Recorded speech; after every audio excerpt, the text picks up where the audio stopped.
Hi mga madam! For today's video, ayan, tayo ay mag-unboxing na itong aking chinek out na Lamumu Diaper. Ayan, 50 pieces nga pala ito mga madam ko for only 159 pesos. Pero syempre madam, hindi ito 159 pesos. Nakuha ko lang ito ng sale mima. Napakasulit mga mima ko.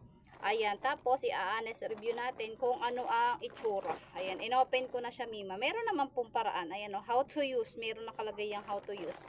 Ayan, natandaan yung pangalan Lamumu. Lamumu. Ayan.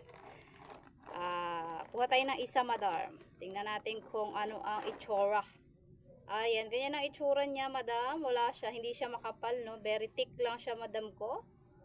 Wala siyang tumutunog-tunog na parang buhangin sa loob. Talagang normal siya madam. Normal.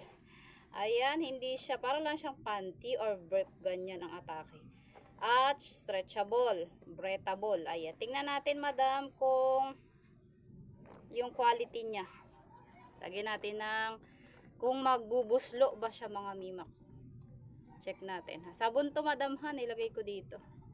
Tingnan natin kung gaano kadami. Ayan, isang gaano to madam ang ilalagay natin kung magbubuslo. Ayan. Dahan-dahan. Kung siya po ay maglalawlaw mga madam. Okay naman po siya mima. Ganyan ang itsura niya.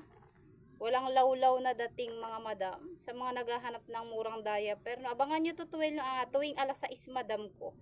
Nagsisale po siya ng 159 pesos lahat ng sizing. Pwede nyo ibenta. Pumapatak na lamang ng 202.98 pesos madam ang isa. Ayan siya mima o.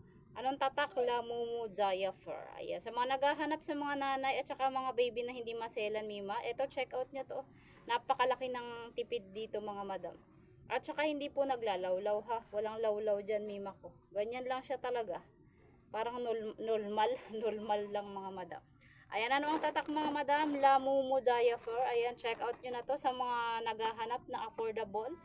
At diaper na kahit papano okay yung quality madam. Ayan, maglamumu kayo. Go Rebels na tayo dyan.